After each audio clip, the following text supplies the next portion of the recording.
7. Heart Song. There was a great man who married the woman of his dreams. With their love, they created a little lovely girl.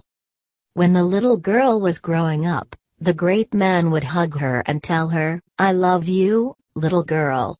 The little girl would pout and say, "I'm not a little girl anymore." Then the man would laugh and say, "But to me, you'll always be my little girl." The little girl who was not little anymore decided to leave her home and went into the world. As she learned more about herself, she learned more about the man. One of his strengths was his ability to express his love to his family. It didn't matter where she went in the world, the man would call her and say, "I love you, little girl." The day came when the little girl who was not little anymore received an unexpected phone call.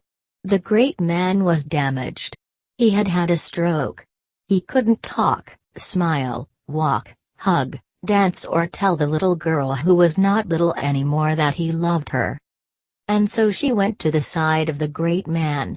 When she walked into the room and saw him, he looked small and not strong at all. He looked at her and tried to speak, but he could not. The little girl did the only thing she could do. She sat next to the great man, and drew her arms around the useless shoulders of her father. Her head on his chest, she thought of many things. She remembered she had always felt protected and cherished by the great man. She felt grief for the loss she was to endure, the words of love that had comforted her. And then she heard from within the man, the beat of his heart. The heart beat on, steadily unconcerned about the damage to the rest of the body. And while she rested there, the magic happened. She heard what she needed to hear. His heart beat out the words that his mouth could no longer say. "I love you, little girl. I love you, little girl."